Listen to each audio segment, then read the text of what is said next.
So, hello everyone, and welcome to this week's discussion. Today's topic is going to be how to make good antagonists and villains. So, we're going to be looking at, what is a villain or an antagonist? Why do you need one, and do you necessarily always need one? How to make them believable? How to handle their goals? How to handle one-sided villains and how to, sort of make sure that they're not too much uh, how villains can possibly control the narrative, villains and power scaling, making villains and antagonists universally respected, what not to do when creating them, and good examples of such in sci-fi and in Ancerious. So first off, what's a villain slash antagonist? Well, an antagonist is one that contends with or opposes another person, be that, the protagonist or any sort of characters. And a villain is a character in a story or a play who opposes the hero. So take that what you will, the terms are sort of interchangeable, and I will be flicking between the two during this discussion because I'm dyslexic. So these are sort of no different in RP, as sort of said, for the large part, and villains are really sort of integral to storytelling, but despite being really integral to storytelling, many people really struggle with them, either sort of making them too unbelievable, too overbearing, or just too sort of wet rag, which is a term that we'll sort of get onto later. But it's important that while your sort of protagonist, be that a character or a nation, in this case, is the focus of the story and the main viewpoint from which to tell the story, the villain should also be equally important and delved into. But they come in a variety of shapes and forms. So the ones that we've sort of condensed things down into is grey villains, which is sort of someone who doesn't really particularly care about how their actions are viewed, but are focused on the pursuit of a singular core goal. Usually, somewhat having respectable goals. I've got some examples of Andrew Ryan, Gus Fring, and Count Dooku. There's pure villains, which are guys who do things because they're fueled by a malicious drive to inflict pain for their own gain. Emperor Palpatine, Grievous, etc. Um, Comical villains, who are, villains who are driven by goals sometimes when their own is awful, but they're so eccentrically bound to the concept of doing wrong for the sake of it that they're likable by virtue of simplicity, Neocortex and Eggman, for example. And then you have force of nature villains that are a threat, but not from sentient or conscious rationale, but simply by programming or drive just for natural response. And their fear comes from, the inability to be reasoned with, and, that'd be like the Flood, Borg, Xenomorphs, etc. So, why do you need a villain, and do you actually always need one? Well, in the end, you don't always need sort of, an antagonist in your story, and you can always have challenges for your characters, be purely natural or built around issues that don't necessarily stem from one particular individual or a set of individuals that are causing these issues. It can happen just by virtue of interaction between different factors or a particular natural scenario in the setting itself. But this is usually quite difficult and is even harder for some to pull off than just having a villain or whatnot. And it also doesn't really work in a lot of nation and, character RPs because inherently you're going to have antagonists and protagonists, even if they're not designed to be necessarily either or, purely by virtue of, having different opinions, different ideologies, and facing off against each other.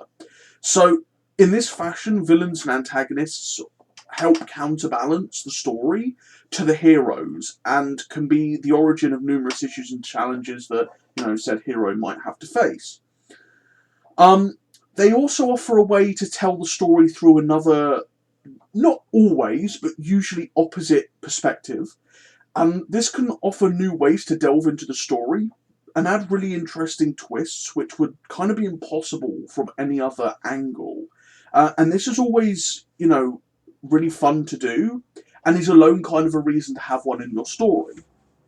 And it's often very realistic that anyone or anything that is trying to achieve a major goal will probably make some enemies along the way, or have those that seek to stop them, or, rivals that want it done in a particularly different way, be that old friends or political rivals or, whatever.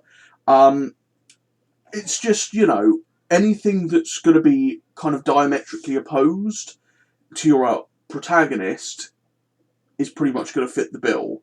So next up is sort of how to make them believable, and this is one of the key factors to any story really, but to villains especially. So the key to making any villain is to make them believable in the eyes of the reader, or in our case, the role player, people who you are role play with. No matter how insane, deranged, alien, etc., their motives sort of are, they have to be at least understandable from the reader's perspective. Or, if their motive is so alien and evil that you can't relate with it or understand it, there needs to be a logical path of how they got to the position that they're in to believe that. Yeah? So, for what I would term lighter antagonists, this is kind of far easier because you then have stuff like, rival goals to the protagonist, or competition between characters, which leads to, conflict, personal dislike down to, particular actions that have been undertaken, or ideological differences. All of these can build up and play into making a believable opponent who will challenge our hero in the story, or, protagonist group, and just to make, sure that these organically play into the context of the story or past events, you can build these up, especially through the story and RP, and just have the antagonist change or develop. They could be a close friend, they could be just a long-term sort of rival, but anything that helps build up to give these sort of lighter antagonists a reason is fairly easy. It could even come down to really basic stuff like, oh, we're in an RP together and we have two admirals in our nations, and they've been sort of like close friends for a while, but because there's ideological differences in our nations, and that's eventually led to war, these two admirals are now rivals and they have to fight each other. It could be something like that. They're not, they're not technically villains, but they can be lighter antagonists. Well, because one of them might be for a protagonist nation, for example. So that's sort of the lighter end of it. But for much larger, darker villains, these things can kind of get a bit tricky, and this is where you have to put in the extra effort. They need to be believable in their actions, and even if those actions result in, the destruction of entire solar systems, killing God knows how many innocent people, or want to end your protagonists' lives, or, do horrific things, they have to be built up in a long and explainable story, okay? People do not wake up one day and just decide to be evil or villains, yeah? In their minds, they are either doing the right thing or their actions are logically justified because of past events, okay? They feel that even though their actions might not be morally right, they are in the end justified, yeah? So, if I'm a super evil villain, I might not consider the destruction of, say, Brank's capital world morally reprehensible, because his faction has caused historic genocides to mine in the past, and by wiping out his capital planet and the majority of his people, I have now stopped any future attempts at his people to genocide mine, as has historically been the case, and I've had revenge for all of the, injustices that he's committed to me. But on the galactic stage, I'm this horrible villain that's just, done all this horrific shit, which I have, but in my eyes, I'm fully justified. Yeah? Or you might be somewhat deranged and think that, you are actually on the podium of morality, and that, you know, you doing all of these horrific things actually makes sense in your eyes. That's fine. Like, it has to make sense from their point of view. Yeah? Now, again, these events need to follow logical progression, yeah? So you would take, if you're going to be sort of building them from the ground up in roleplay, for example, or story, a normal individual, and you'll then, you know, their rise to a sort of twisted and bitter villain should be carefully thought out and developed in this time. You know, what turned them down the darker path, yeah? At what point did they decide that maybe the ends justify the means, yeah? But when did that turn into, oh, I just took a man's life? Well, that's fine because the outcome was morally worth it or justified. What is two people's lives worth then? What's 100? What's 1,000? What's doing all these horrible things, you know? Do they want revenge?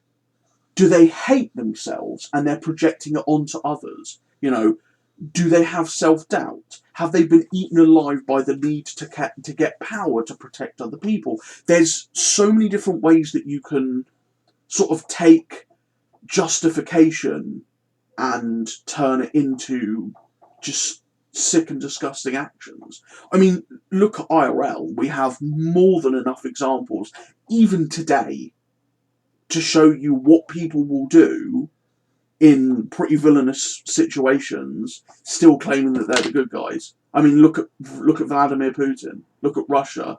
That's like pretty textbook right here. So, and we all know how he got to that point because he's an ex-KGB agent. We well know what the KGB are like. We know his history. You know, that's how you want to build villains up, okay? And have them made believable.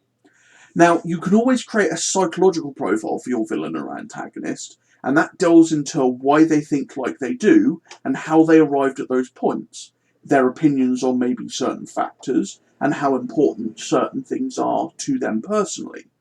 And you can then decide how they came to believe these viewpoints. So you can write down major points, pivotal points in their story where they make a decision to do this horrific thing. But it's fine because it was justified by this, which is cool. But then they do something a bit worse later on, but it's still justified because of this thing. But then it starts a slippery slope, and you can have them, you know, imagine you're sort of asking your character, what's your stance on killing 1,000 people if it saves 10,000? What's their stance on that? What's their answer? If their answer's, oh, absolutely, that's cool, then at what point did they become like that, and why did they start thinking like that? That's a sort of like basic psych profile that you can do. You can just jot it down in Word or whatever, or you can sort of ask people to help you with it. But that's one method that you could potentially use to sort of build up these sort of longer arcs with these villains twisting into something horrific. Now, it's still very important for your villains' actions to be consistent, yeah? They need to have a logical progression in beliefs and, as I said, how they get to a certain point. They cannot suddenly just change in one RP unless you do that like extremely well. Now I'm talking about a scenario where you've got this like paragon of virtue who's been doing everything for this nation. He's, you know, sent men to their deaths. He's burned his own worlds to stop these, like, you know, evil people that are invading his nation. He's sacrificed his own family. He's carried out these despicable orders from his own government. And, you know, he's always had these doubts in the back of his mind, and it's been eating him alive, and you've been role-playing him, like, struggling with self-doubt for so long, and in the end he breaks. And you decide after this one, like, event, that's it, and he just turns around and fucking, like, tortures his capital city, kills the entire government, wipes out fucking shit tons of civilians, and just goes on a genocidal rampage, and turns into this, like, chaotic mess. That's cool, you can do that. But you have to logically build up that, you know, he's been dealing with this all this time. He can't just suddenly be a bad guy after 1 RP, yeah? So, RP does, however, allow villains and antagonists to easily be created. You know, constant military screw-ups, you know, or just any other thing that can really impact characters, like deaths, etc., deaths of loved ones, being powerless to stop things, you know, can turn individuals down darker paths for their own gains. You know, nobody starts out like, oh, today I'm just going to start genociding gypsies. Like, nobody goes there immediately. Everyone always wants a better future for either themselves or other people, and will then use whatever means to justify that as possible. RP allows this really easily because you can organically build bad guys from the ground up, and this is often the best way to do it and is extremely fun. And remember, another key thing to making villains believable is to tell the story from their point of view. I mean, this can help the reader and the role player get into their thoughts, see things how they see things, help them understand their point of view, help them either relate to them or know why they got to that point. Yeah? Telling things from their point of view really helps give a new perspective, and even may reveal that the hero or the protagonist of the story is not so much a good guy as you thought, and that the villain actually does have pretty good reason for doing what they're doing. You know, in stories like this where both sides are morally grey, it's really, really good. And you can even have people quite easily start rooting for the villain of the story rather than the protagonist. You know, these are little twists. They're kind of cliche sometimes, but if you pull them off right, it can have a really good impact. So the next thing is how to handle villains and their goals. Okay? So all villains have a goal. Okay? Even if it's some weird ass cryptic goal that only makes sense to their own shattered morality and bankrupt ego, they have a goal. Yeah? Their goal should make sense. Even if it makes sense from just their point of view. Remember, the human mind alone can do some pretty fucked up crazy shit. Yeah? Especially if you're in a bad mental situation. And people will go to unimaginable lengths to justify themselves and their actions or claim that they're right. Yeah? We see it every day in our society. I know that every single one of you are thinking of examples right now where you see people like literally defending the indefensible just because they're like their minds can't deal with having their perception of reality shattered. That's the same for some villains. People go down that path and become evil because they don't want to change. They don't want to know the reality of it, yeah? A goal might take someone, you know, down the path of revenge or, you know, whatnot, and cause horrific collateral damage in the process. But that's justified because of their revenge. You know, they need to have these goals where, you know, they take actions which should always lead towards these goals. Okay? So every action a villain takes needs to move towards this goal in some way. It needs to get them a step closer. Whether that may be, you know, manipulation of key people to get themselves closer, killing of particular people, taking down a particular threats, consolidation of their power to secure their position, or the pursuit of a particular MacGuffin that they might need to, you know, carry out their goal. Always make sure that they're moving towards it. Villains that undermine their own goals or just sort of run around doing pointless shit side stories that don't actually help them accomplish their goal is really unbelievable, and it doesn't help their goal in the long term. And readers and players are going to quickly ignore the threat that they pose, because why is anyone going to care about the crazy rogue admiral who wants to end all life in the universe when he's going around to like multiple diplomacy RPs and talking about how he's a really nice guy and loves everything? Like, that's not a threat.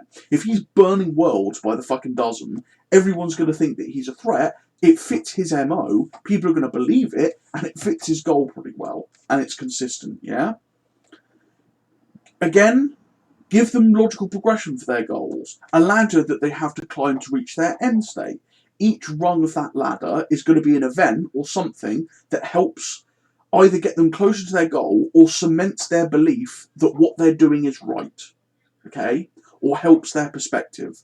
Somebody wishing to topple a nation, for example, may climb a rung when they get their first position in government for that nation, or when they stand for the election or the like. And someone who wants, to hunt someone in revenge might climb a rung when they find, the identity of their true target, or kill someone close to them, or, anything to that effect.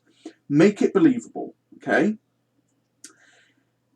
Even if the goal is extreme, okay, be that, the only way that it makes sense is through their own eyes, even a villain who wants to wipe out all of reality, okay, may want to do so because he wants to rebuild it in a better way, yeah? Maybe somebody wants to kill someone to try and, bring past atrocities to light, or whatnot. Some people may see the end state as worth it at all costs. Just any sort of goal that helps them sort of vindicate themselves also helps when creating goals. And, make it so that they'll logically do anything they can to achieve it, even if that means, committing horrific sins, yeah? An interesting idea that sometimes happens, but not many people do, is to make the antagonist's goal and the protagonist's goal exactly the same. But their plans to see such come to fruition, or the way it comes to fruition, can be polar opposites, yeah? It's quite a fun little twist, and it means that, no particular ending may be good, but it's all about how they actually get there. And it's down to the reader or the player to understand and make the decision for themselves which side they think is right. Yeah? Doesn't necessarily mean that people are evil or good, but it can definitely help in the morally grey department. And another one for sort of goals, and this is something that many people don't do when they have villains. Don't be afraid to have the villain or the antagonist work with others, or to even make friends and alliances to achieve their goals. Like, this could easily be through manipulation and subterfuge and the like, which can have all sorts of twists. But in the end, like-minded people often work together, and if their goal is to, take down some big thing, well, they're probably going to work with each other for mutual benefit. They may not be true friends, but it can have all sorts of implications for the hero and make the bad guys a much more varied and threatening sort of position to work from. Yeah? A lot of people like to have their villains as oh no, they hate everything and they won't work with anyone. Well, that's gay. Come on. Make it so that they work with others. Even if it's in a manipulative, one-sided way. Still makes sense, yeah? So, how do you handle one-sided villains or, force of nature villains, okay? True super mega evil or devouring swarms, etc. Well, one-sided villains are characters who typically are personifications of evil, yeah? Or a particular facet of evil. Okay, and they fill such a role by being these concepts. You usually find them as true evil demons, or hey, this guy is the epitome of evil in this particular setting, etc. They do happen, but they're not easy to pull off. So these threats, by their very nature, are extremely one-dimensional, and they don't offer a great deal in terms of direct storytelling. So you can't really tell the story of Satan through his own eyes, because you can't make people relate with Satan because he's supposed to be evil incarnate. Yeah? There's the whole reason he has is just to be evil. These threats are rather to be used from a storytelling front row. They're there to sort of establish foundations within a setting, yeah? So your true one-sided evil incarnate villain sets the sort of end point for your setting and the end point for your hero or protagonist. They're the sort of super evil that they've got to try and defeat or curb, yeah? And, you know, an evil tide of endless creatures that might be, say, that person's demons that, you know, can't be stopped, can't be reasoned with, etc. They're just a sort of long-term way to facilitate that threat.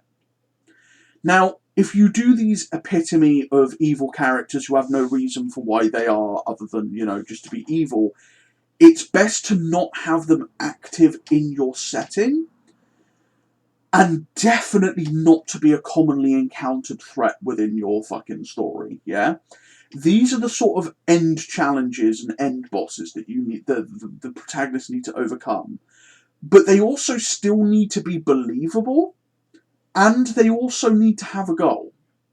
Now, you may very well have a setting where you have, like, a god, yeah, who is like the big, super duper, you know, benevolent light side, and you might have like Satan, the big evil demon god. They may absolutely hate each other, and the whole thing might be, you know, a war between the two using heroes and protagonists and, you know, villains and antagonists. But why are they fighting? Don't just have it as, oh, this god is like super benevolent and nice, and this evil demon god is like super evil and stuff, and he chooses to be evil. Give it more nuance than that, for Christ's sake. Make it so that maybe they were brothers and something happened, and they like maybe the good god actually did some bad fucking shit, and the evil god now wants to tear down all of reality and rebuild it in his image, not the benevolent ones. You know, and it's sort of like nobody's going to relate to that because nobody's going to want to live in a universe created by like Satan, but at the same time it gives reason for why that's actually happening and why it's trying to destroy all of reality, and understandable why people need to stop it. If you're making stuff like endless swarms or insane killer AI that cannot be reasoned with, you know, they just drive all before them and they're sort of, you know, just one-dimensional, and you can't tell story from their perspective, use them as basically a challenge, like a natural force challenge that you have to overcome. Don't think of their threat as one of like an actual character threat. Think of them as just a challenge that needs to be overcome by the characters, yeah? You can have a reason for why they exist.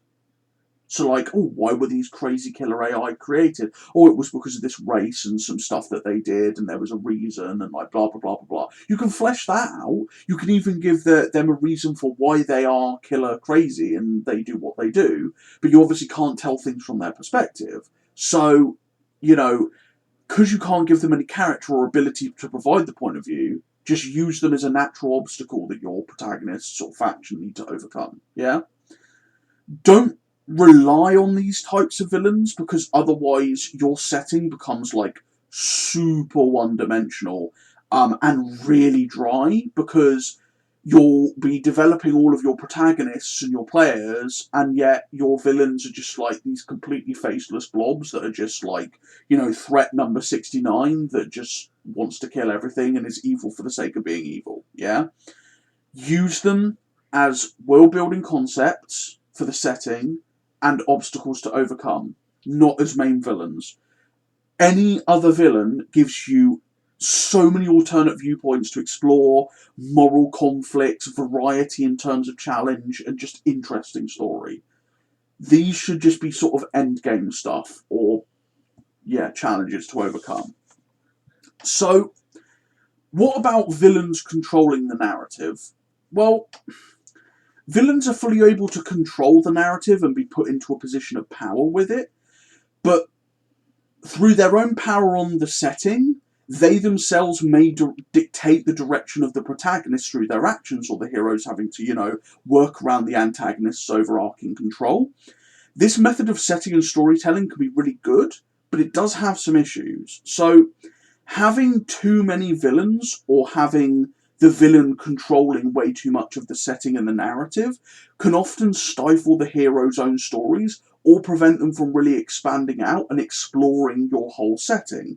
You know, it would be excellent to see how your hero characters react to going to a particular interesting planet that you have within your setting and seeing how they react there. But if your big villain empire and the like big evil god character controls like virtually everything and, you know, is hunting them down at every turn, well, then you start having to think about like how they could be able to get there, and suddenly the narrative is preventing you from exploring such ideas unless you find the reasons for it. So obviously this works in terms of, you know, your characters and your heroes suddenly have to create their own circumventions to get to these sort of fundamental story progressions that you want to get through. But, you know, if you're having to get to the point where your villain's control over the narrative and the setting is so powerful that you're having to like break the immersion just to try and move the characters forward in the story, then you've given the villain too much control and power, and you need to move it back. You know, the moment a character's progression is bogged down with, oh, but like, what if they can do X cool thing, but like they have to get around this thing as well because this would stop them, and like this would stop them, and this would stop them. You've gone too far. So yeah, like, it's cool to have villains have direct control on the narrative through major actions and power projection, especially in RPs like this where, like, you know, villain nations and the great have like a great deal of power and could be a force to be reckoned with. But it's important to ensure that while their actions can very well shake a setting and make players be like, oh shit, they shouldn't be in a position where they are forcibly railroading plot because players have either a fear of them or an inability to fight them on equal terms. Yeah? Too much of this, where the villains pretty much control the setting and stifle everything, can end up with your setting becoming really grimdark. I mean, Warhammer 40k is a pretty good example of this, where they have so many villains that are constantly, like, stamping on the, well, inverted commas, protagonists, to the point where, like, nothing ever gets done and nothing ever happens, because it's just endless, like, a giga war. But on the flip side, telling stories from the villain's perspective wholesale and making the narrative about them is actually a fun direction. But it is rarely done, but it's very rewarding if pulled off. And in the end, you know, just prevent railroading from occurring with these sort of like villain focuses in terms of a setting. Just don't go over the fine balance line. And that kind of nicely takes us into villains and power scaling. Well, power scaling is pretty mandatory to understand when you're creating any sort of antagonist characters, just in general. A good guy or a rival could be absolutely, you know, ruined if their power level was too high or too low, okay? If you are underpowering a villain, okay, it could turn them pretty much immediately into a laughingstock, or just make the reader or player wonder why the hell that they're even considered like a villain or a threat in the first place. They will lose pretty much all respect and will be very hard for people to take seriously, yeah? This is infinitely reinforced if your villain is acting edgy or like a spoilt child and like throwing tantrums, okay, because people don't take them seriously. Really big example of this is all of the villains in the Star Wars sequel trilogy. Absolutely fucking horrific writing, yeah? They are not what to do for like underpowered, like giga evil people, alright? Stay away from that at all costs. But on the flip side, overpowered villains can end up ruining a story and being way too overbearing in the plot. If they are virtually immune to whatever they're being, like, fought by, and they can overcome everything, then why are the heroes even bothering? Even worse is that if one of these villains is finally defeated, it feels like super contrived, poorly executed, and it feels like railroaded and forced, because they have to obviously be defeated, but the villain was giga overpowered and there's no realistic way that they'd have been defeated. A really good example is Atlantis in Space Battleship Yamato, or the Flood in Halo, where, you know, neither of those should have logically lost. It is key when making a villain to know where they stand in relation to the protagonist. You know, are they rivals? Okay, are they a lighter antagonist who is a rival? If so, maybe have them on par with, a bit weaker than, or a bit stronger than the main character, depending on what the plot at that moment needs. That's fine, that's cool. Are they a threat which must be, seriously overcome? Well, okay, make it a hard fight. Make them way superior to the characters, but don't make them unreachable. Okay? Is it a Giga N tier villain? Sure, make them the ceiling of what's possible in your setting, but don't make it so that the protagonist can't climb up to eventually challenge them. Make it so that they can, after a long story arc, could eventually challenge and defeat them. That's cool. In the end, you always want a villain or protagonist, or antagonist, sorry, to give, your hero a challenge. Sometimes this will be enough to just have a good fight or a particularly hard political workaround. Other times it's a full-on battle to the death where, you're going to want to kill characters or have nations crippled. It all depends on the context of your setting and the characters and the goals, etc. You won't be creating godlike characters able to blow up stars in a small city noir setting, for example. So, how do you make villains universally respected? Well, consistency is absolutely key. We've already talked about this, but they need to act according to their motives and goals in a realistic approach to the situation. The moment the villains act inconsistently is when they lose respect and break immersion. If your blood-hungry, evil dictator suddenly starts being a nice guy and, dining with all of these other people and, having comical scenes, it doesn't make sense and you've killed his character. Have them be power scaled correctly will ensure that villains are obviously respected and that they have, accomplished feats in RP or in the story. And if they have these consistencies in previous RPs and stories, then people are going to know what to expect. They're going to be intimidated by what they can enjoy, accomplishing when fighting them. Have them be willing to approach things from alternate angles. Have your villain make friends or alliances and even lose. Natural progression for normal characters should still apply to villains and antagonists. Have them lose, have them come back stronger. Your protagonist is. Why not do it for the villains? Okay, that makes it, pretty respected. I'm going to respect a villain that's lost but is going to come back and try to be stronger. You can make your villain also respected by using other villains to beef up their image. If they defeat or control mini-bosses or other threats within their sort of control sphere, it shows just how powerful they really are. Protagonists can defeat these villains' underlings, who themselves have power levels and established feats, allowing them to be built up. Alternatively, a villain defeating another fucking, really feared villain will hugely boost the intimidation factor and respect for the victor and make everyone be like, Jesus Christ, so we need to watch out for this particular villain. Use resurrections or returning a villain back to life extremely rarely, and only when absolutely needed for a big plot twist.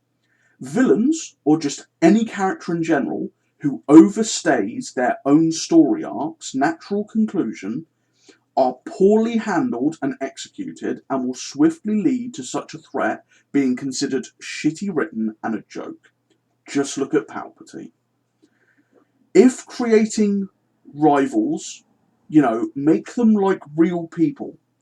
Don't have them be these ultimate sexy godlike characters.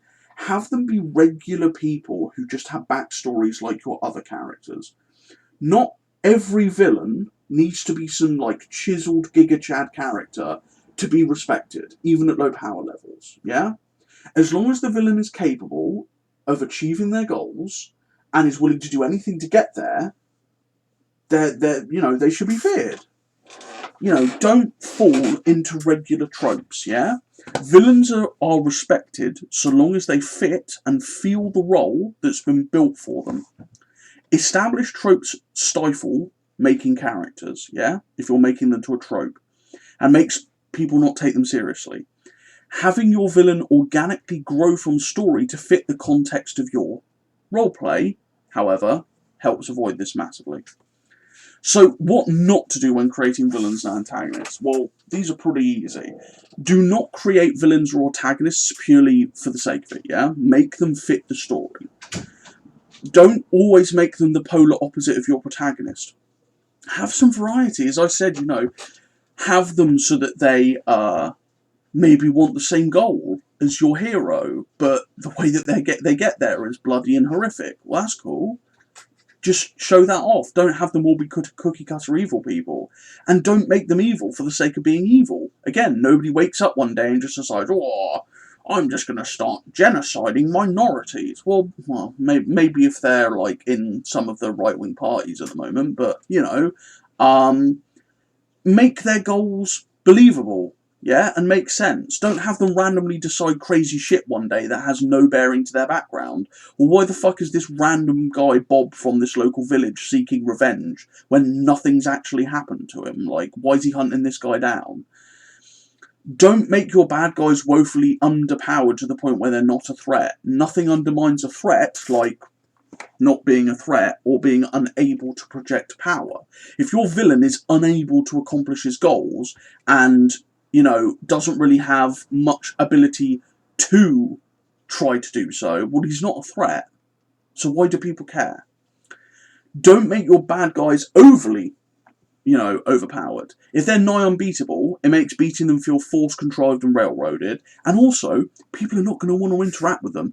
I'm not going to interact with, I don't know, him here if he brings in, his crazy evil ultimate demon people who are virtually unbeatable and are one-dimensional. Okay, well, what's my incentive for actually making a story with them, Don't let the villain control the narrative to the point where it's constricting story direction and it's forcing railroading. Don't spam mindless villains. Please have good variety and don't use them as the main focus. Don't resurrect your villain out of nowhere or continue their story after their arc has concluded well. We don't want another somehow Palpatine returned. Do not have the bad guys be inconsistent. And don't have them become jokey comedy acts out of nowhere. We've had this before in the group.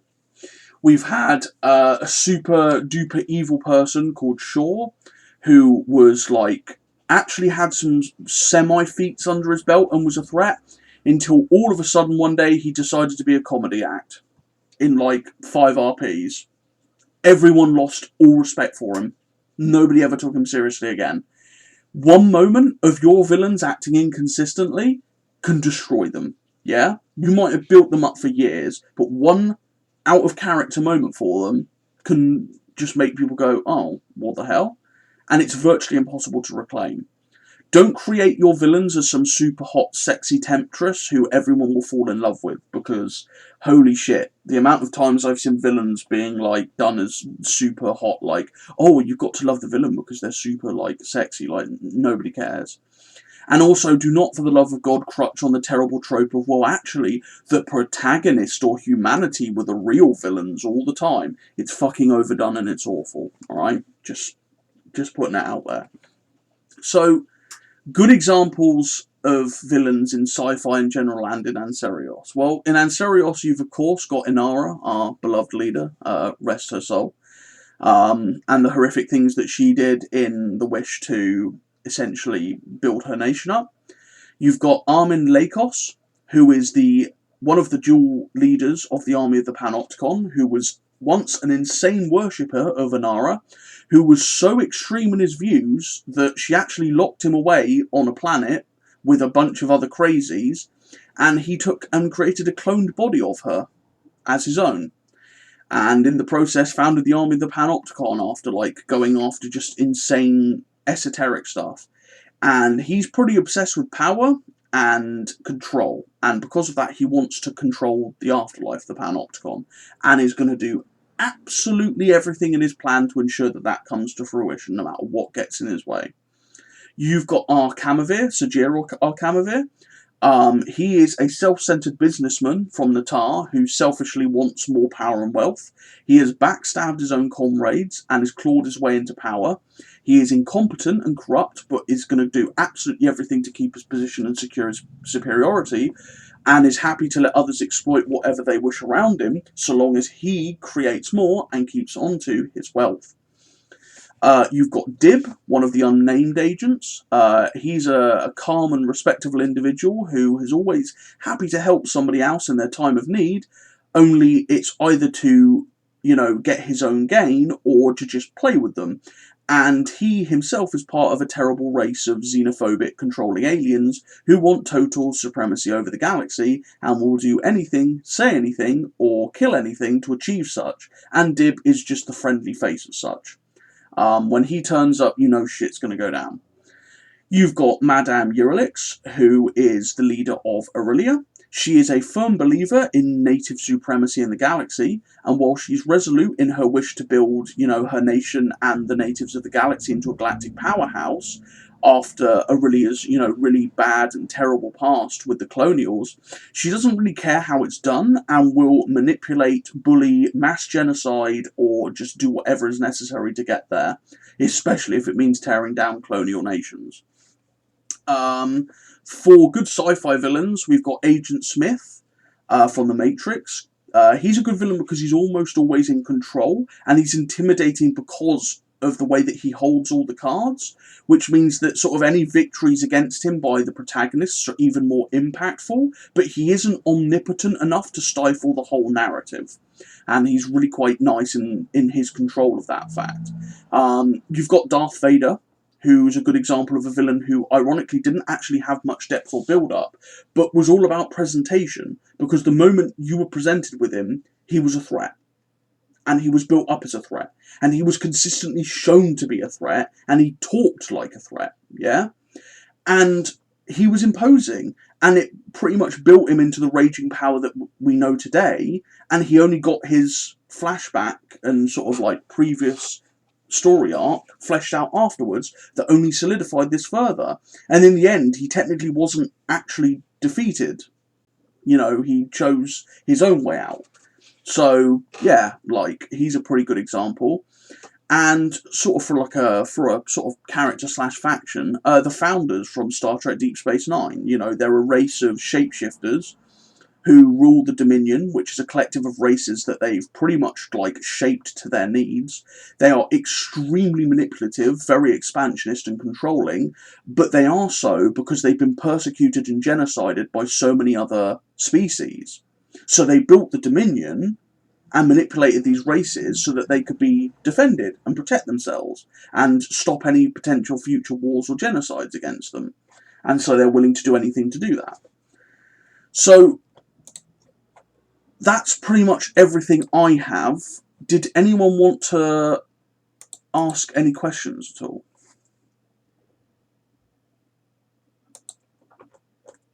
Fire away.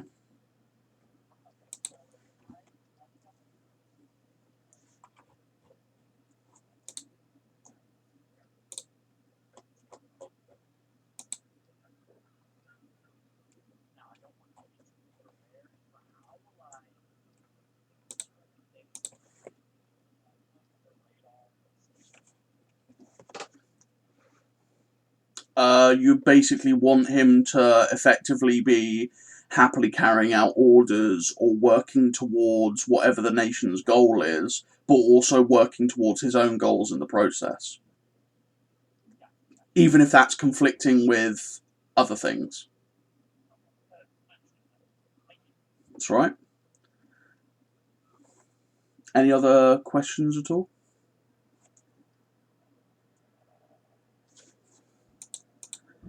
We have anyone typing any questions out in the chat? Or actually, something I could cover is redemption. So, pretty much, there's a kind of common trope is villains redeeming themselves, okay, and becoming sort of good guys at the last second. This is fine if you want to do this as a trope, but it has to make sense with everything that you've written so far. It doesn't make sense for your insane, crazed, bloodthirsty admiral who's been genociding entire species and wiping out entire solar systems to suddenly decide at the last minute that he's going to be a good guy and help take down the larger threat. Doesn't really make sense. Yeah?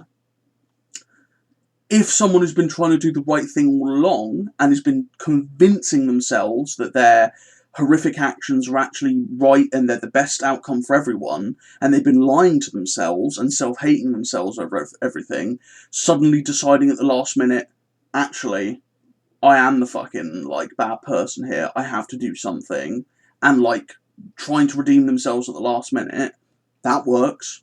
That's fine. As long as it makes sense for their character, you're good. Yeah? Just don't try to overdo it. Not all villains need to be redeemed. Okay?